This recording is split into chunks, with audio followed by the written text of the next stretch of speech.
Mike, turn your games down. Hi, we're looking at another mini episode of Games My Mom Found.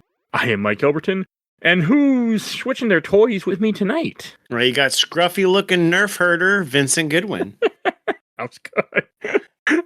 So, we are here to talk about a game that I suggested for us to do because I wanted to. Disney Infinity 3.0, or also known as Disney Infinity Star Wars. Developed by Avalanche Software, published by Disney Interactive, and came out in 2015. It's a top 5 game for me. Is it? Yes, I love this game. It didn't hold up as well in this playthrough, but I'm still going to say it's a top 5 game. I love it. I think it's crazy. I love it. It had some fun moments, so I can't argue. I played too much of it, but that's neither here nor there. We'll get that shortly. So I always start with memories. I have never played this before, even though I own all the Star Wars toys and all the Marvel toys from both sets. But I never played this one. I played 2.0 once. I played all 3 stations, but I never played 3.0. That's crazy. Time and Did place. you buy them all brand new? No. Okay, you found them at flea markets and on sale. I got them when it was buy one get 3 free. Yeah, that's how definitely when Toys R Us was closing. That's a core memory for this playset is that Toys R Us was closing and just selling off Skylander figures. I did not buy those when I should have. Oh, dude, my son was 2 or 3 when they came out, and they were the Skylanders and the Disney Infinity toys were both fun-looking characters and pretty sturdy and dirt cheap. So I definitely bought I have a bunch of Skylander figures. Never played a Skylander in my life, so I'm like, how much you never played Disney Infinity? Well, I definitely played a lot. I played a lot of Infinity, never played Skylanders, but I have figures for both. Those toys are not cheap now. No, and there's that Donkey Kong 3D campaign for one of the Skylanders for Wii U. I have that toy. I have that toy. I have that game. Never played it, but it's on my desk. I don't know if I have I think I got rid of the game, but I have the amiibo because that's all I wanted was the amiibo. Yeah, of course. But so Disney Infinity, I got into Infinity 2.0. I think when I was probably high on when they had that run of Winter Soldier, Guardians of the Galaxy. And then Avengers 2 was kind of fun at the same time, and Ant-Man. And so I'm sure I got Disney Infinity 2.0 dirt cheap in the summer of 2015. I think the Loki figure came out, and the Loki figure is awesome. And so I bought that for cheap. And I was like, this game is fine. It's I was probably jonesing for a good little kind of Marvel open world game. And the Marvel Lego games weren't really doing it on Nintendo systems because they were just kind of a little choppy. And Marvel Ultimate Alliance 3 hadn't come out yet. And I love Marvel Ultimate Alliance 3. So I think I was probably jonesing for some Marvel. And then, you know how the hype was when Force Awakens came out. Everybody was suddenly back on the Star Wars train. Definitely, I was off of Star Wars when Episode 3 ended. I'm like, I don't need any more of this. I'm good with Star Wars for the rest of my life. And then Force Awakens came out, and I'm like, I'm back on board. And this was just the right, and I think, honestly, this game is a massive improvement over Disney Infinity 2.0, especially in combat. Avalanche is an open world kind of company. They're not the Avalanche that makes Just Cause. That's a different Avalanche. That Avalanche made Just Cause and Mad Max. This Avalanche made Disney Infinity and then went on to make Hogwarts Legacy, which I know Hogwarts Legacy is got a checkered thing in that, but I'm hoping these guys made money because I certainly do like Disney Infinity, and I think they got kind of a raw deal just because choice. Bad. It's not great, bad. But it's not great. It's just that they overextended themselves, and I think what happened, what partially killed Disney Infinity is that they made so many figures, and if you can't sell these figures that I don't even know how much they cost to manufacture, let's just say $5, and you're selling them for $12. Between the retail cut, the markup and the margins can't be that good on these little plastic figurines, and I think they made too many Yondus, and they got hung with them. It was just you make $1 million worth, you make a couple $1 million worth of Yondus, and then you don't make your profits back. And it's we can't reinvest to go make cool figures. And this game, any toy company, you have to understand how to market and sell toys. And I think they thought, well, since this is, a video game item, we can just certain characters people still hate them. Period. I do want Yondu, but I think you can't make that a sellable idea when it's just something that people want nothing to do with. Yeah, and it's so tough because you have to do it you have to hit right so you sell through, but you don't leave money on the table either. It's a really tough balance. It's an impossible situation. you just have to market and you make enough and then make more later on, or just accept that you're going to end up with some of this stuff and not. Yeah. We only made $1 billion of profit, not 1.5. Yeah. Well, No, and that's like that. They talk about that like artificial scarcity with amiibos. I think Nintendo just doesn't want to get hung with a bunch of inventory. Honestly, it's 100% what it is. They they'd rather be conservative than lose money. I mean, look at Funko Pops. That's what fucked up Funko, and that's why like they're supposedly going out of business this year. I don't think so. Yeah. But considering I just ordered 4 new ones that I pre-ordered, I'm pre-ordering 2 more next week. They're not going anywhere. But they just cut back on what they make. Yeah. Again, it's anything. With anything you're dealing with, toys or collectibles, you just have to ride that line. That's just how this shit works. Right. Exactly. And they miscalculated. But I think the whole market like miscalculated because Skylanders died pretty much at the exact same time. And then Amiibo came out, I think, end of 2014 with Smash Bros. Yes. And then was never reached its heights again. I think the Animal Crossing Amiibo were probably out. Oh, that. Those are the only Amiibos that went cheap, though. Yeah, those went dirt cheap, and then they got expensive again. But I definitely bought all those Amiibos, yeah.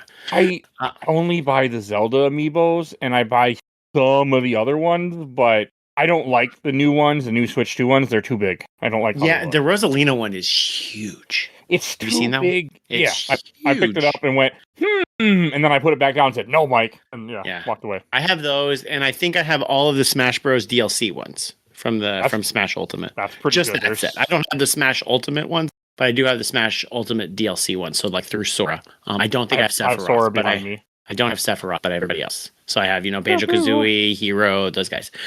But I do, like you, have a ton of the Disney Infinity figures because honestly, they're really cool figures. And then when Disney Infinity went under, they pivoted that art style to just making like stationary figures they sold at like the Disney Channel store, if you remember that. They were all in that kind of like blocky stuff. Which our Disney Channel store, ours closed. Did yours close in the Mall of America? I was wondering about that. It's been gone for years. I didn't even realize it was gone until one day I was walking in the first store. I said, oh, it's not here anymore. Yeah. But yeah. My son's birthday's around Christmas, so we always go out to the mall and just buy whatever shit he wants for his birthday. And the Disney Channel store wasn't there the last 2 years. I'm like, I don't know when it closed, but it hasn't been there for a few years. But that, like those toys, like that art style, which I do really like the Disney Infinity art style. I think they found like a consistent art style to apply to all the Disney media properties. You don't? I love it. I love the blockiness. I do as toys and I do as images. I don't like it in motion in the game. Okay, I can see that. The toys are fine. Like the toys never bother me, but when playing the game, there was some uncanny valley garbage that was happening to my eyes, and I didn't like it. This game is very weird. I think graphically that like I forgot until this most recent playthrough. Probably because I've been on Switch 2 more recently. Is like these are PlayStation 3 graphics and like animations. Yes. Because they're all made around that era, and they're like on the Wii U, and I've been playing Switch, so I just didn't notice the changeover until I've been like pure Switch 2, and I'm like, oh, this is what games for systems that weren't designed 20 years ago look like. Okay, all right. So even though this is a 10-year-old game, it's on a 20-year-old I play system. a lot of 10-year-old games and 20-year-old games, and this bothered me a little bit. Like there was just something ugly to it that was uncanny valley with the way that the characters looked. Mainly for Star Wars, because Anakin is based off a real person. I mean, this is the Clone Wars. Right. But, like, there's little stuff like that just kind of didn't work for me. I mean, it didn't affect my playing of the game. It just made me go, and I kept playing it. But Anakin's like in this weird place, as is Obi-Wan, where they look like the real person, but then also look like they're Clone Wars. Yeah. Animated style. It's a weird place. Ahsoka was fine. Yeah, because she's coming from she's not human. She's coming from the animated. It was mainly Anakin and Obi-Wan. Yeah, you are right. Like those are the ones that bothered me. Darth Maul just didn't look right, like proportion wise. He looked too bulky, but he's a toy. So I mean, these are all supposed to be toys that came to life. Yep.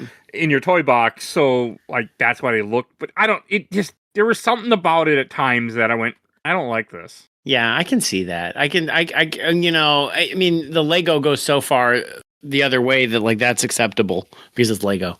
Yeah. It's such a weird, it's a weird looking game. And also like some of the play sets look really cheap and some of them don't. Like, so I don't know if we want to go into like the release model for how these games came out. Yeah, I think I have it pulled up. Well, we'll do I have the prices.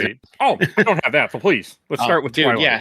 So the base playset of Disney Infinity 3.0 comes with your disc, and then it comes with a disc. It comes with a little like NFC reader thing, USB port thingy that you plug into your USB of your system, and then you put your characters on top of that, and that's what it reads. I believe they're consistent for 1, 2, and 3. Xbox, PlayStation, and Nintendo systems are cross-compatible. They work with each other in the USB port, and the Xbox One is different. So if you're ever to buy this used, you need to know what system you are, and the port and the little USB thing that you put your characters on called the portal looks different. For and that. it doesn't. 2.0's portal does not work on 3.0. If I remember. Oh, really? Is that the difference? Okay, so in the core game I purchased, according to my Amazon thing, for $65. I came with a disc.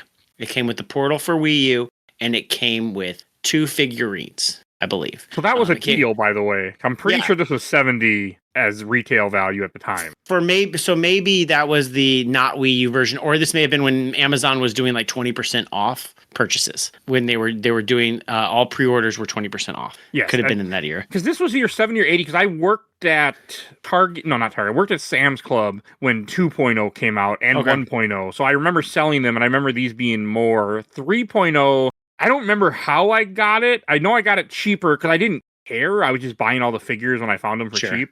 Well, the first figure I bought obviously was Boba Fett because that's my guy. So of course. So this came with Ahsoka and Anakin and also a little clearish plastic piece for that you could play the prequel levels on.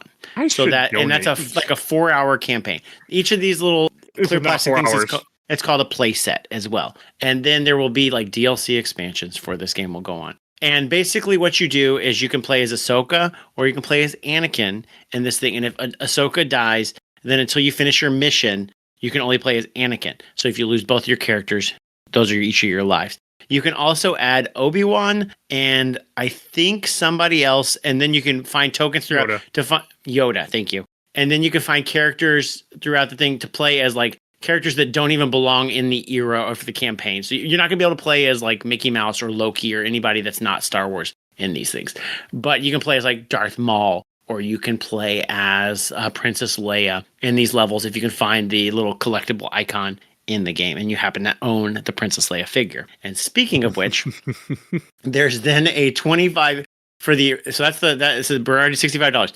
There's an original trilogy playset that I purchased for $25, which I believe came with Luke and Leia and the clear plastic playset again. And this is a prequel trilogy playset, also $4 or 4 hours. So we are now at $90 I've spent on this game. There's also a little later, around the time of Force Awakens, there's a Force Awakens playset. Again, you have Rey and Finn and a 2 to 4 hour campaign for $25. We have spent now $115 for the Star Wars campaign. Ready? Okay, and we're going to go on all of this in more detail. There's also Toy Box Speedway. This is a Mario Kart clone from the makers of Sega and Sonic All-Stars Racing. One of the few good like kart racer competitors for Mario, like of the Xbox 360 era. Not in this here. Is not here. No, definitely not here. There's about like 9 or 10 courses. We'll go into more of this in depth, but it's also $20. We have now spent $135. I didn't know Toy Box, the driving one was I thought maybe it came with it. I didn't realize that they also milked you for that too. No, it's a little like extra like clear playset thingy, and that's all it is. That's all. I did not have that one then. Yeah, I definitely did because I was like Sumo Digital. They freaking rule. They made a good Mario Kart clone. I'm sure they were given no time in retrospect. But at the time, I was like, they're just gonna they're just gonna grab and slap their engine, the Sonic Racing engine, and they're gonna put in some Disney levels, and they're gonna call it a day. It's gonna be great. It was not. Then there's also Toy Box Takeover, which is a Diablo clone. This is one of the few areas where you can actually like mix and match characters between campaigns. And this is a Diablo clone. The bad guy from Incredible Syndrome does something, blah blah blah blah blah. But then you can like play as Star Wars characters in the Lone Ranger levels. And it's pretty cool. This is also $20. We have now spent $155. But and you're not done. There's more. There's an Inside Out campaign because Inside Out came in 2014. The movie does not have the original voices, but there are cutscenes, and it is a 2D platformer where you can play as the Avengers, or not the Avengers, the Inside Out characters, all 5 of them. Anger, joy, sadness, it is fear, not good. and disgust. It is not good. It is surprising how not good it is, but it is $25. I believe we are up to $170 at this And point. you're not done. No, you're certainly not done. Maybe $180 if I want my money. There's also a Finding Dory campaign because Finding Dory came out this year as well, don't forget. And this is a fish swimming game. Also $25. Probably came with 2 figures and a clear thing. I definitely bought it. One figure. Played. 1 figure? Okay. Oh, does it come with Dory? Probably. Yep. Okay. The whatever whose father, I don't remember his father, is separate. Marlin. Oh, Marlin, man. Okay. And then there's a Power Stone clone, a 4-player battle thing with Marvel Battlegrounds that came out right around the time of of Captain America Civil War. There's a new Captain America figure separate from the Disney Infinity 2.0 one, and a Black Panther is added for this. And that is another $25. So to get all the levels of this game, we're not even talking about buying the literal dozens of figures that come with it. As I said, that we are paid $230. And apparently I bought all of these brand new, according to my Amazon thing. I bought every playset. It's a lot. However, the game, there was also going to be a Rogue One campaign that folded when they killed Disney Infinity. There are figure images released, but they didn't make a Rogue One campaign. That would have come later. And you could also, but the fun thing is like on PC, they did not have the USB thing. They did not have the characters, but every single figure that you would buy came with a little card that you could redeem onto your Disney Infinity account for either Android, Apple, or PC. And you would get the characters digitally. So that's how you would do it in that game. I think you'd probably also wait 8 years and buy the gold edition on Steam. Yes, the gold edition on Steam, which frequently, as I purchased it as of 4 years ago, went on Games Planet for $6. $6 includes every character, which there are dozens of. It includes every playset, of which we just established are $230. Although the PC version does not have Finding Dory because they didn't come out with it in time, and they just nuked scrapped it. the They're development. like, we're done. We are done. We don't even port it to PC. But and Marvel Battlegrounds is also not in that. That one bothered me because I wanted to play that, and the fact that it wasn't there kind of upset me a little. My kid loved it. You know, it's fun. You do a co-op and you battle computers. When he was like 3 or 4, hell yeah, I'm Black Panther, I'm Loki, I'm all these different Marvel characters. We're fighting Captain America, we're fighting other villains, we're fighting Ultron. It's fun. It's not great. It's not as good as Power Stone, but it's fun.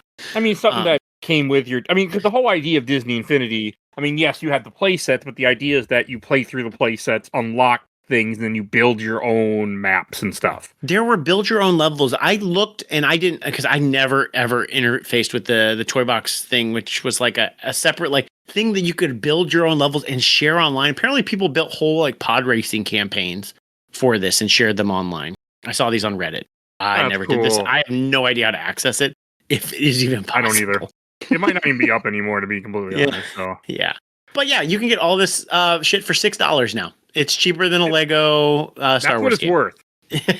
I mean, this was the amount of money that I spent on this and buying the little toys, because they were all on my bookshelves at one time. I still have a bunch near me. I have a Ronin, a Zeb, just a Groot just to my left with a bunch of amiibos near it, Rocket. So like, I bought all these stupid little things because I just thought they were cool figures. Like, to go back to your earlier point, like, I do like the toys. I just don't like the toys in the video game. Yeah. The video game toys in the video game, I don't like the way they look. I like the toys of them. But maybe the anamorphic characters, it doesn't bother me, like Rocket, Zeb, but like there's something about the human characters that just kind of rub me the wrong way. Mm-hmm. Because they have to not be their actual likeness, but also look like them. It's a weird line they have to thread. Yeah. Yeah. But I actually don't own all the toys. I never bought the Tron, the Zootopia. I never bought a lot of these. I just didn't. I just wanted the Marvel and Star Wars. That was all I cared about. Well, because Disney Infinity 1 was, I think, Lone Ranger and Incredibles and something else. Lone Ranger, they Pirate might be, but that comes with and it. then there's just like a lot of random figures that don't have campaigns or levels attached to them. Like there's Phineas and Ferb, and there's not Phineas and Ferb specifically. I think it's the Perry the Platypus. Yeah, there's Perry the Platypus. There's Wreck-It Ralph. Wreck-It Ralph might have been involved in the first one also. There's a Wreck-It Ralph. There's a Vanellope character. My daughter, I think you saw me playing on Steam because my daughter got hard in that's what started this whole crazy idea. Because I bought these games because I had a friend of mine who used to be a co-host was like, hey, let's do this. They're cheap. They're co-op. We'll play them together. We'll do a mini about it. It'll be great. I'm like, I'm in. I buy them all, and then at some point we never speak to each other again. And I was kind of bummed. And then when I saw you playing it, I'm like, this gives me an excuse to finally play 3.0. Yeah. I think what happened was my daughter was playing Wreck-It Ralph, and there's a Sugar Rush level. Again, this sounds perfect, like on paper. The Sumo Digital, Sonic Kart Racing guys making levels based on Wreck-It Ralph, which is a kart racing movie. Hell yeah, let's fucking go. And it's not good. It's not good. Although she is 7 and she was like, look, we're at Vanellope's house. And she just drove around. She hung out. She had a great time. So to talk about the racer, just because there won't be much to say about that, it has 3 different Grand Prix, which are 3 tracks each. And it's not good. Not good racers. No, it's not. It's just like it's slow. The courses are kind of a little too like barren. You don't see the other competitors, so there's not like it doesn't rubber band right. Like it makes you think like whenever you're like Mario Kart's kind of shitty and maybe not that good. Then you play other racers like, oh, Mario Kart like knows what it's doing like so much better about like making it frenetic and interesting in a way that like other teams just can't figure out. And this is one of them. Although it is cool because you can drive through like Tatooine and drive over the Sarlacc pit. Like that, there's cool features like that.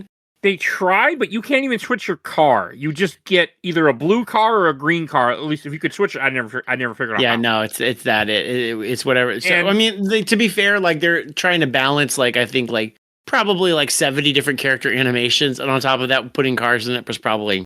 But they have other characters have cars, but you don't get a car exclusive to your character. But I guess then every character would have had to have something. So yeah, and that's a lot of work for $20. I mean, for probably a month or two, not a month or two, but not much development. Yeah, time, I get that, but it just wasn't very good. I was gonna do 50cc, 100cc, 150cc, and I said, "What am I thinking?" I beat 50cc and went, "Oh, I got to see the races. This is interesting. Never play this again." Yeah, that's basically how I'm at. Although it is cool because it does have a Gravity Falls level, and that was interesting. Because Gravity Falls, was obviously very huge. My son got into it a couple years ago, like fell like deep into the lore and the YouTube videos and blah blah blah about that. And this is like there's like 2 Gravity Falls games. There's one for 3DS, and then there's this, and that's like I wouldn't consider this a game. This is just a level, a wave as you drive through it and go, hey, look what we could have done, maybe. Mm-hmm. Yeah, I mean, in any other generation, Gravity Falls would have had like so many fucking games, like Adventure Time did. All bad, but they would have had it. Like, just the eras were changing, and Disney was trying to put everything into Infinity. So the idea is that you would buy the whatever the .0 Infinity was of that year, and you get all these other Disney stuff that comes along with it because. They were trying to ride that train. And what every company learns is whoever gets there first is going to get the cake. The other people are just going to get crumbs of the cake and then ruin everything for everybody, which they did. Yeah, and Activision also ruined the whole thing to begin with. Well, Activision started it, but Skylanders was popular. Yeah, Activision basically like wrung Guitar Hero into the ground. Oh, yeah. And they took their plastic production and got used to people paying $100-something for a game instead of $60. And moved that right over to Skylanders and then wrung it dry too. That's what you do with corporation, right? Wring every ounce of profit out of something in 5 years and make it, and then complain when it stops selling and go, I don't understand what happened. It's the people. Yeah, that's what you do. Yep. the Toy Box Takeover one that you mentioned, the Diablo clone. So I was like, okay, I'll play it. You were right. That actually was decently fun. Yeah, it's the levels are a little long and tedious.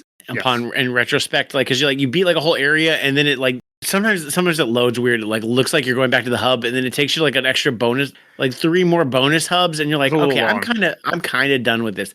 I don't know if it's like curated or procedurally generated like Diablo either, but it's fun. It didn't feel procedurally generated, but then again, I wouldn't know. I didn't look this up. You're not going back and checking it multiple times. I played it once. Yep. I beat it. I also think every time you beat one of these campaigns, there are no credits. There is no real reference that you finished it, so you can't take a picture and send it to your friends. Say, hey, look what I did finish. You just go, oh, I beat it. Yeah. Okay, I guess. Yeah, because I killed Darth Maul, and I'm like, I think I'm done with the campaign. It's not launching any other missions. I think we're done here. It's kind of weird like that. I mean, with the Star Wars, it makes sense because it follows an idea. I mean, Twilight of the Republic, the one that comes with the campaign, follows Clone Wars to a very, very, very, very loose degree, where it's really just, we do a couple levels, we go hunt Darth Maul, we beat Darth Maul, and that's the end of it. Yeah, because I was like, this is a weird, because I didn't realize it was Clone Wars at first. Yeah. I guess we're moving on to the prequel one. We'll come back to the Diablo one in a bit. Oh, yes. But the prequel one, I thought it was the prequels. But I'm like, why are we starting on Geonosis? But then, which is where the Attack of the Clones Episode 2's battle is. But then Anakin looks like his Episode 3 character model. Like, but we can't change the model in between levels like Lego because it's a toy, and we want him to look like the toy.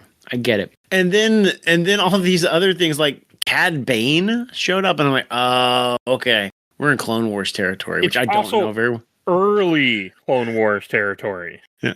Because they don't finish. I mean, Darth Maul isn't until way later, and he doesn't look anything like that because he goes through his metal legs. And when is Clone Wars? Because I think between 2 and 3. Clone Wars is between 2 and 3. Oh, 2008 is when it started. Okay, so it would have been. Did it have its? I don't think it's had its final season yet. I think it was done, and then it came back for one more season. Did it come back for a season? Yes. Well, it came back for 2. It went 2008, 2013, so that would have been and then 2014 you have the Netflix season, which is the Lost episodes, and then in 2020 you have the final season, which is on Disney Plus, which is really good, by the way.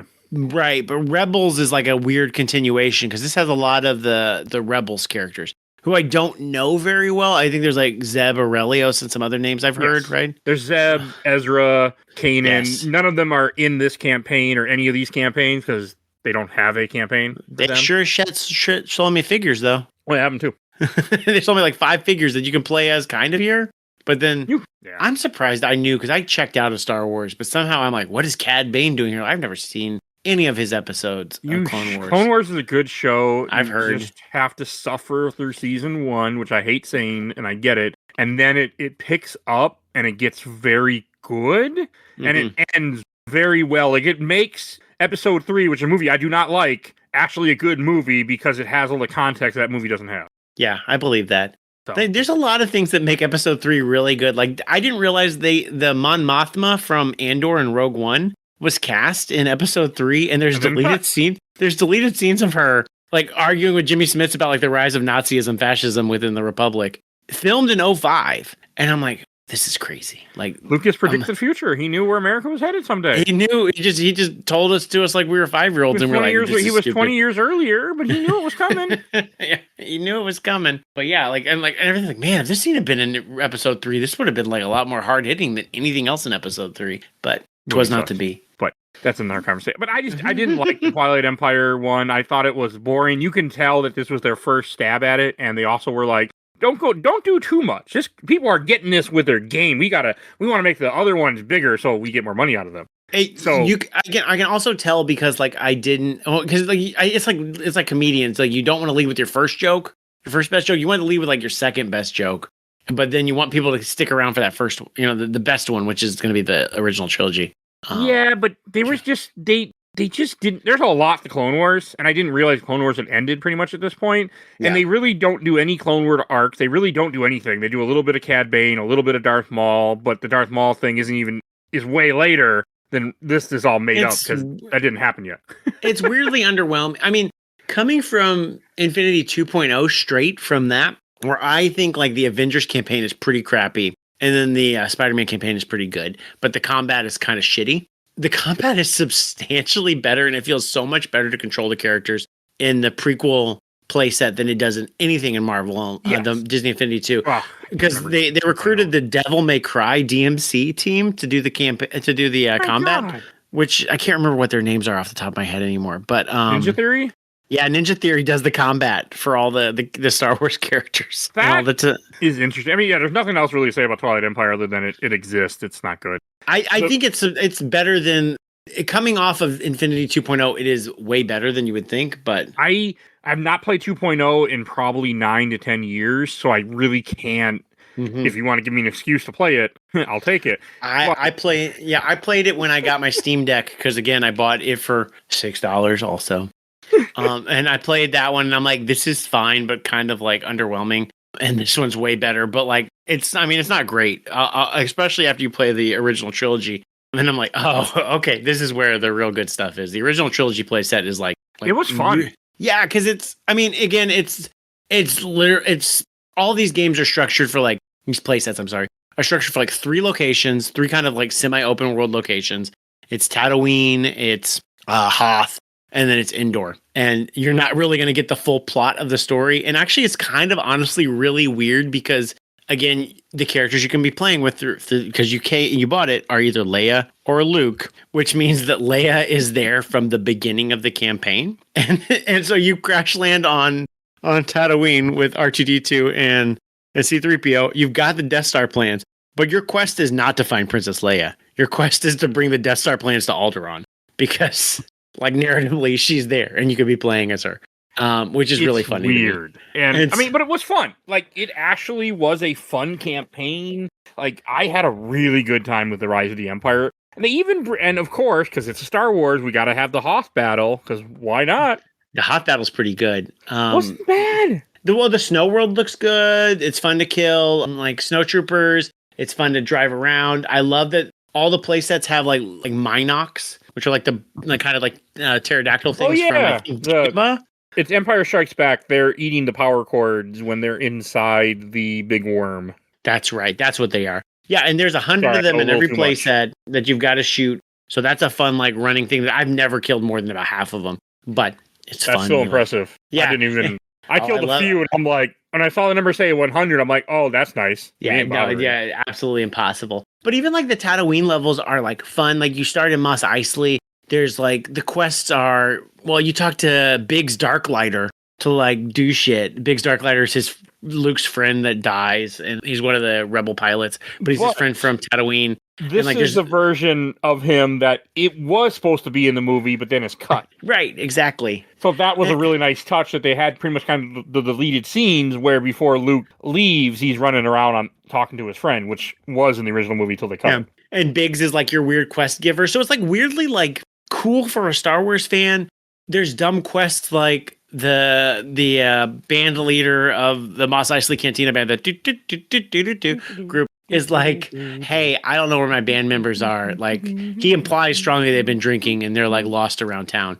And so you got to go find all the band members and bring them back to the club so they can play their gig. And it's obviously a fetch quest thing. It's a waypoint. It tells you like they're 120 meters away. You go walk to them, you pick them up. Like, how the hell did he get on the top of that building?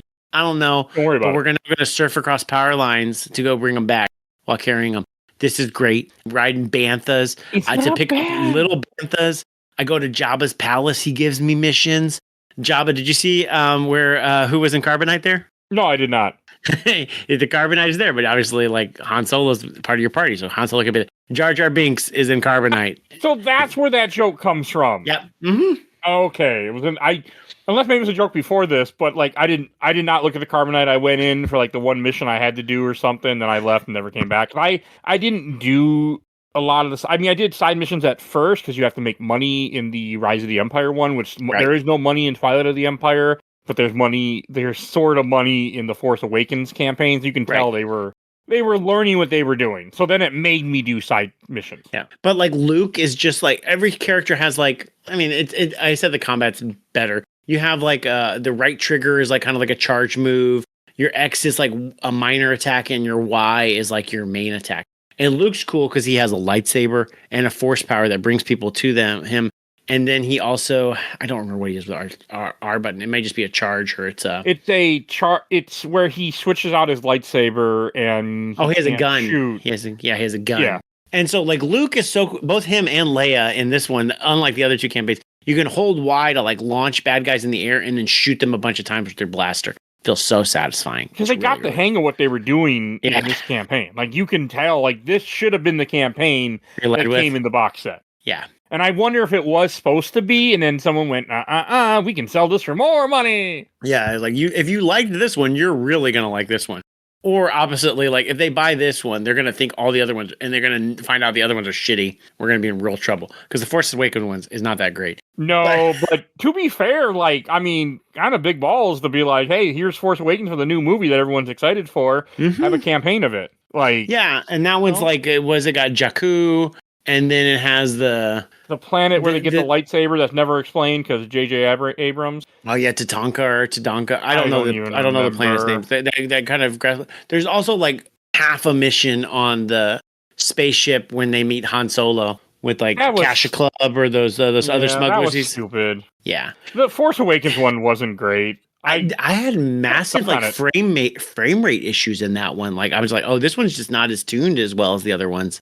Probably had to get it out quick. Yeah, I'm just like, oh, this one's not as crisp as the other ones. Oh, and also there's like spaceship battles throughout like all of this. Yeah, and they were all right.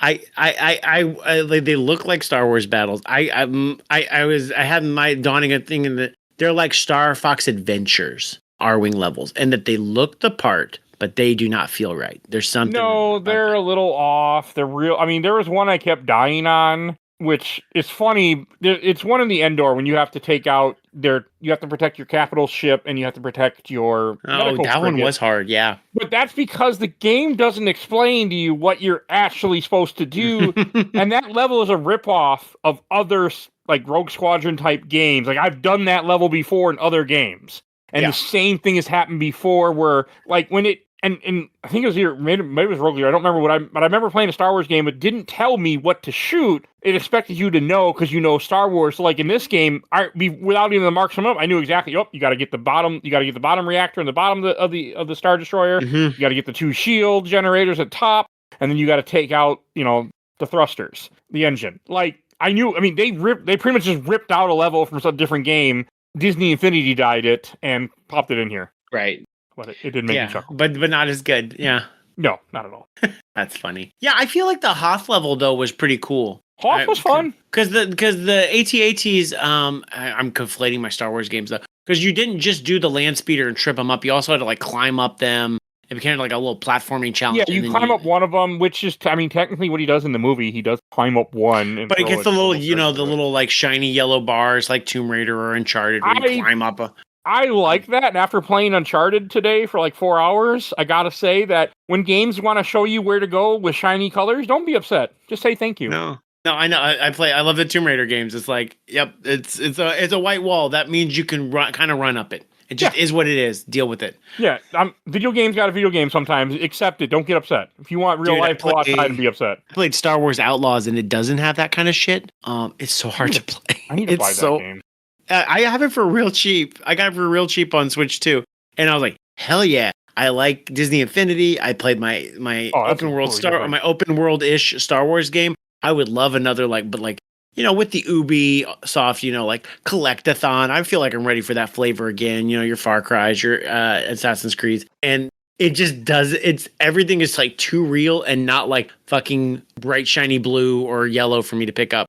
And I'm like, I don't know where these key cards are. And I don't know what switches I'm supposed to hit. So I'm out. Like it was like in my old eyes are like, I need to be able to just see like what you need me to do. I can't parse through like the realistic trees to figure out where I'm supposed to go. This is not going to happen. But it wasn't. The whole Rise of the Empire campaign is fun. The Force Awakens it's fine. It's fine. I think I did not like the Kylo Ren battle at the end. I like the Starkiller. The Starkiller base level was pretty cool. Like you climb around and stuff, and that's pretty good. But the Kylo Ren battle wasn't like fun. For a game made for children. It was like the timing was a little too tight. I had to look up on YouTube what to do a couple times, and that because I could not figure it out. And I'm like, oh, okay. Because you can't shoot him. Because if you shoot him, he's gonna like freeze your blast with the force. That's fine.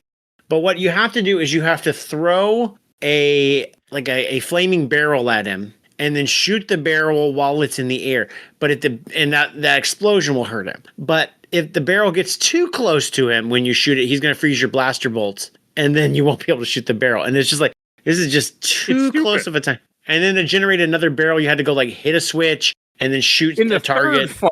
In the third time of doing that, yes. Yeah. It's a 3-part fight of the same concept over and over again. Yeah. It's awful. It was not, and then you don't get credits.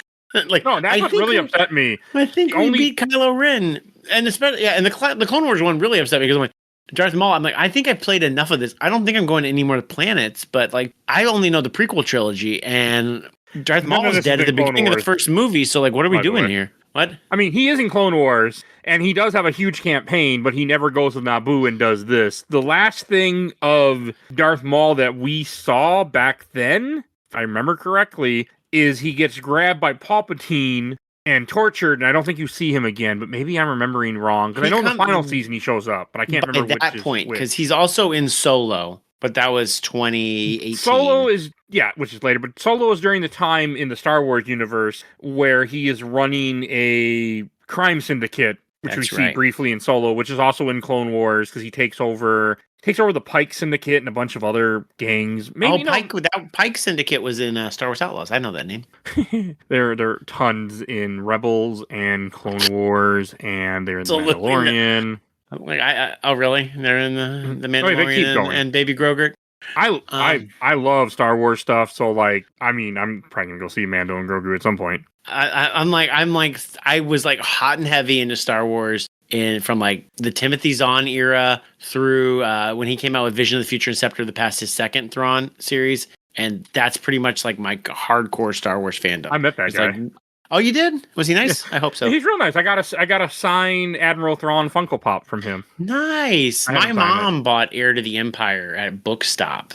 She was like, "This looks great." This was even before I think Dark Force Rising and Last Command were even out, and so I was hardcore into Star Wars from I would say 93 to 98. That's my time period, and you pick up through cultural osmosis.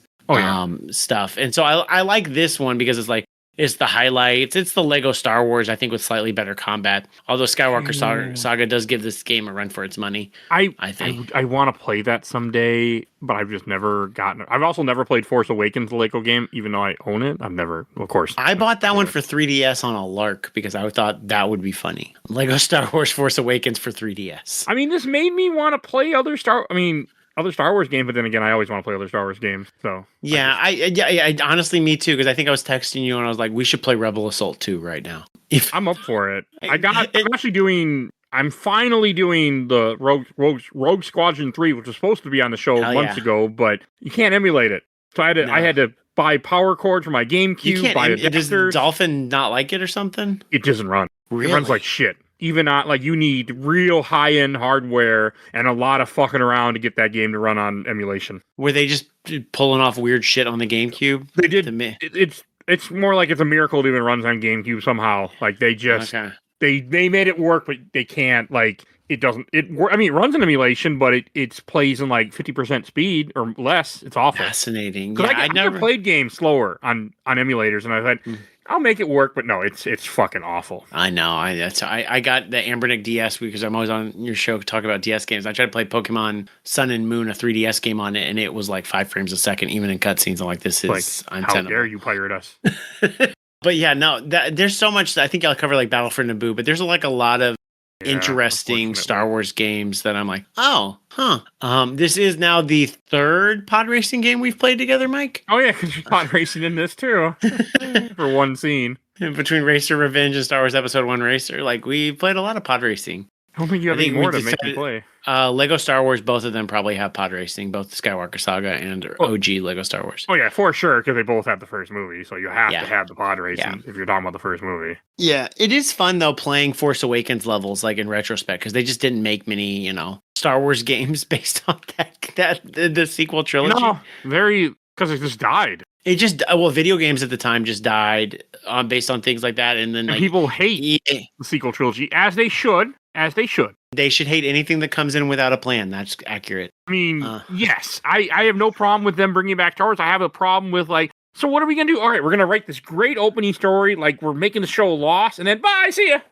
And it's a classic Abrams move though to but you can't. If you're gonna do that, you need to then figure out what your plan is, and not just say, "Oh shit, the second movie is so unpopular. Let's rewrite it like it never happened." And right. Well, and I mean, what we're gonna litigate, I guess, Last Jedi right now. I really like the idea that Rian Johnson painted them into a corner by killing Snoke and making Kylo Ren irredeemable. And then, like a funny improver, he was like, "Good luck, fucking getting out of this." And he was supposed to make.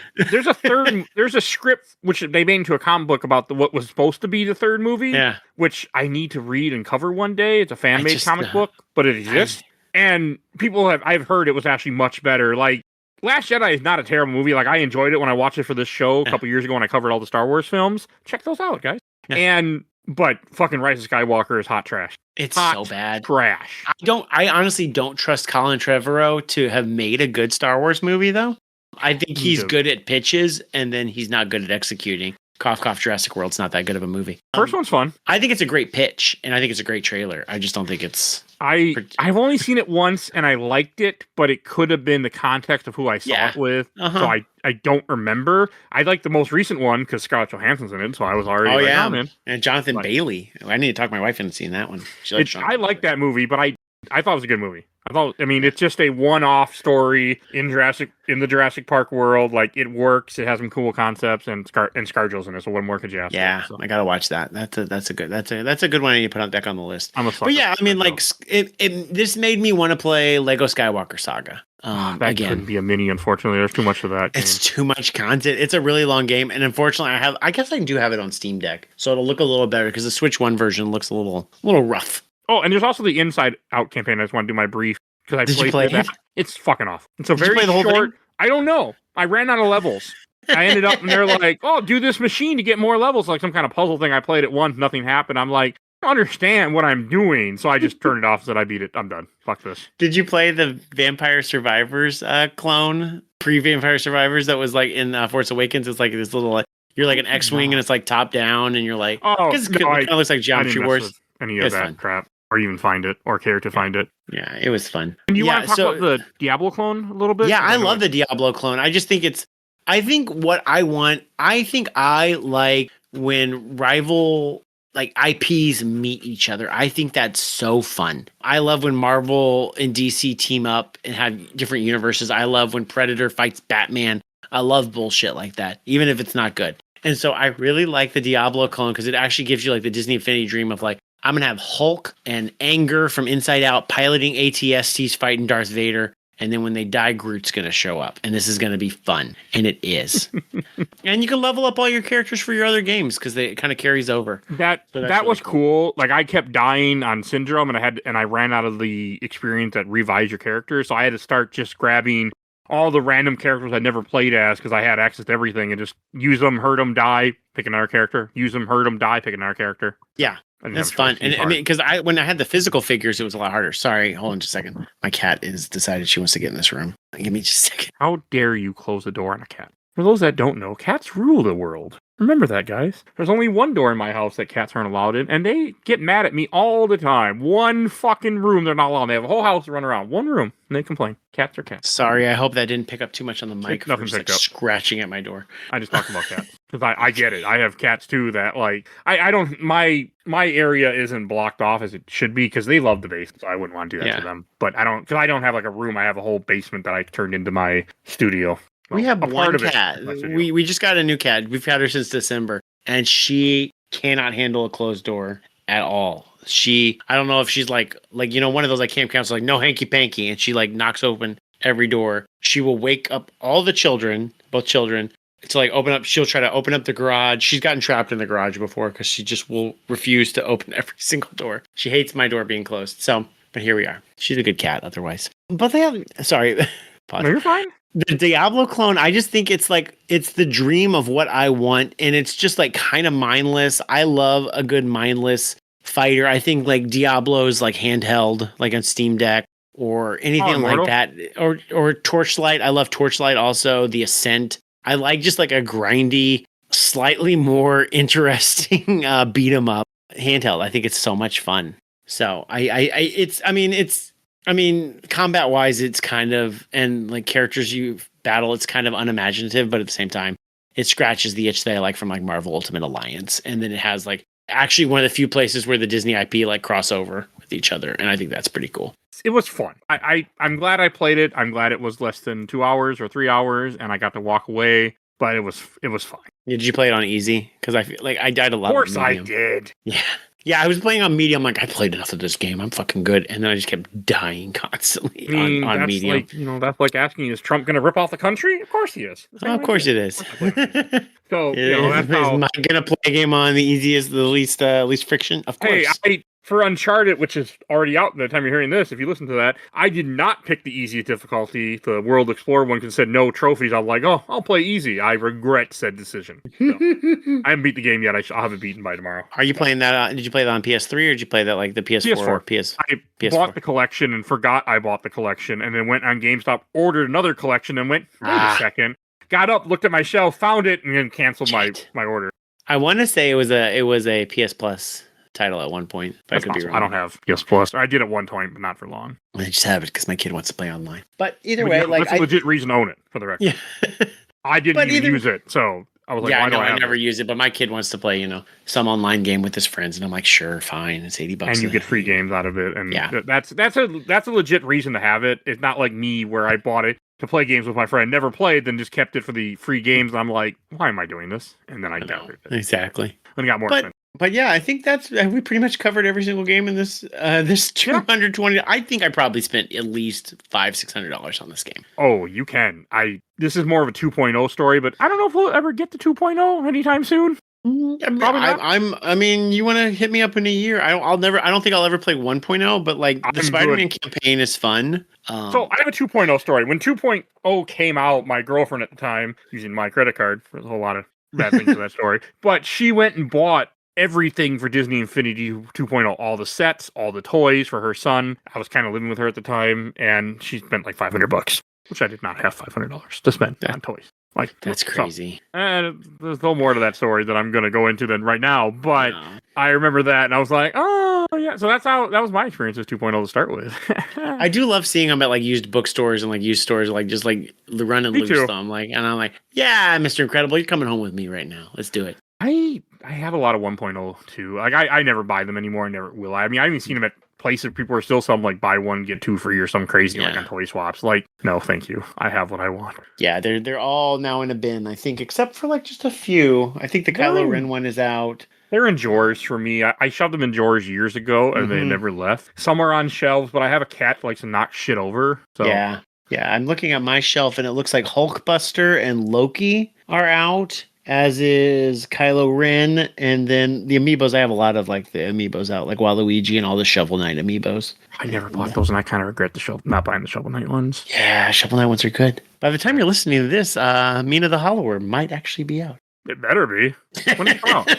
It comes out the 22nd or the 29th, I believe. This comes out in June, so it better be out by then. Otherwise, Are they going to pull that shit again where they... Oh, my gosh. You'll know, listener, if it's actually out. Yeah, I do need to play it. I'm not going to buy it at full price, even though it's cheap, but still. I know. I'm going to get a lot of mileage out of that. But yeah, I think we're wrapping up. It's time for Shelf Stacker Box. Yes. Why don't you go first? It's on the shelf. I still think it's a top 5 game. I think, especially when it's $6, it's a whole lot of game. We recently at work had we have a little gaming community, and they had like a little May the 4th celebration. Like, what's your favorite Star Wars game? And I'm like, honestly, Disney Infinity 3.0. It's my favorite. I don't think it's the best. I think objectively there are probably a lot more better Star Wars games. Dark Forces, X-Wing, TIE Fighter, Rogue Squadron, what is it? You can just keep going on that list. Right. Jedi Fallen Order, Battlefront, every other Star Wars game, Lego Star Wars Skywalker Saga. But I really just love the charm of this game. I think it's pretty mindless. I think I like a good waypoint heavy game where it's just like, go here and then you'll level up. And I'm like, yes, absolutely. I love that itch. You get shiny stuff. It's got some funny jokes. I'm all in. And then I think the Diablo clone is a lot of fun. And where are you, Mike? I'm going to put this on the stack. All right. It was fun. I never need to play it again. Yep. I'm happy we finally played. Like, you don't know how happy it made me finally wrap this up and just experience this game that I spent way too much money on. Yeah. And never played. Yes. Like, it made me happy. Because I really wanted to. Like, I bought 1.0 too for my son shortly before I ended up moving out and went through a whole bunch of bullshit with my life and custody battles. Right. And he also never played it. But I bought 1.0. I'm like, hey, he's going to like this soon. He gets a little bit older. And then I bought 2.0. Like, when he comes over eventually, he'll like all this. And he never played them. But, like, so, I mean, you helped me take care of something that I meant to do forever and play this game. I'm glad. And again, I would tell you, any of your listeners, you could probably find it for $6. Oh, yeah. And it is worth $6 if you like Star Wars and you like kids' games. Yeah. something like that, it is worth the $6. You play it, you fuck around, you get to play a really cool Rise of the Empire campaign, actually, and it's worth the $6 by far. Yeah, and we didn't even talk about all the level building campaign stuff you can do. I mean, yeah, we didn't do it. Like, I mean, but you have a kid, and if they like any Disney shit, like something's in here for them. Like, oh, there's no Wreck-It Ralph game that's good. Well, my kid can run around as Ralph and Vanellope, like in this open world. From the 1.0, you have to have that to have that. Well, in the digital game, they're all the characters are all. Oh, they're just in there. Yeah, okay. That's cool. Yeah. I wasn't sure if I own all three, so I didn't know if it recognized if you're playing the PC version, they are all in there in 3.0. Okay, that's just So I mean, you're running around like an open world racetrack, so it's not like super fun. But you can also build like an Agrabah and some other things. You can do shit. So yeah, and then you get a little Fix-It Felix to be like your little partner buddy in the Diablo game. It's fun. I mean, if they like anything Disney, it'll make them happy for 10 minutes. Again, for $6, it's totally fine. But thank you for playing with me, Mike. I'm glad to come back to this one. I'll probably come back to this in another 5 years. I will never touch it again. But I played it, and I'm happy I did. And another Star Wars thing is on this show, which surprisingly there haven't been any since February. So that's pretty good. I mean, at the time of this recording, they're probably, I don't remember what date it's coming out in June, but Rogue Leader will be out or close to it. Nice. So it'll be funny if I'll laugh if they're right by each other. Like, that wasn't on purpose. Yeah. But. I'll play with you again. I don't know how to play Rebel Assault 1 in any feasible way, but I played a lot of that at my friend's house 30 years ago. And then Rebel Assault 2, I actually had, and that one has a PS1 port, so that one's a little more easily emulatable. I mean, Rebel Assault is on Steam 1 and 2. Yeah, but it's my PC can't run it. Or my Steam Deck. It's not Steam Deck compatible. No, it's because it's a PC game. Yeah, it is. I mean, I'm sure people could figure it out. There's a lot of good Star Wars games out there. May the 4th be with you. All those things. All right, where can people find you at? You can find me on the Some of My Friends Read Comics podcast. We cover a monumental comic every episode. Ones that you should read. Your stuff like your Killing Jokes. Whatever. Star Wars, I think all we've really covered is Dark Empire because my cast members don't really love Star Wars. We may have covered Dark Empire and Shadows of the Empire. Those are both very good. They are fun. There's a lot of, cool Star Wars comics out there. But then there's also a lot of other comics. More recently, I believe by the time this comes out, we will just be getting ready to do Batman 66 meets Archie, one of my favorites. And so you can check that out at the Some of My Friends Read Comics podcast. And also, I'm on TikTok as Cool Uncle Vince. I make one video every 6 months talking about a fun video game that I like. I most recently did a video on Tetris DS, my favorite Tetris game. And this will be 6/9. This should be releasing. Yeah. So I won't make another TikTok before then, I promise you. If I do, it'll be like on Henry Hatsworth or it'll be on something that we've covered for this podcast. That was a weird game. I love it. Right, and if you enjoyed this episode, you want to hear, we have over 1,000 episodes of this show on Podbean. You can find all our Star Wars content in the show notes. There's a fuck ton, so check that out. We covered a lot. Please, make me happy. Listen to it. And if you want to support the show, we do have a Patreon. For Little Dog and Vote in our Patreon poll, we have 2 polls a month. There'll be 2 polls again. And if you donate $10 or more, we'll plug your podcast or YouTube or every episode I make during that month. I make a shit ton. And I'll plug these lovely people, Phoebe Stanton, Let's Play Princess on YouTube and Twitch. And check out her podcast, Nerds Broadcast. And check out absolutely the best podcast of Work in Progress. Talk about the MCU movies, and they're currently doing the Alien Predator franchise. And also check out Gamer Looks at 40 of Bill Tucker and his new podcast, Carrying My Cross. And I want to give a shout out to my awesome intro and outro, courtesy of Elena at Hell Has Free. Follow her on TikTok and Instagram. And please join our Discord. If you want to be in the show, suggest things to the show, join the Discord. We're always happy to have new people join us, chat with us, lurk. I don't care. Make the number go up. Makes me happy. So check that out. And please follow us on Facebook, Instagram, Threads, Blue Sky, YouTube, audio only, and rate and reviews wherever you get your podcasting. That's everything I need to say. So we'll see you guys all next time. Bye, everybody. Bye.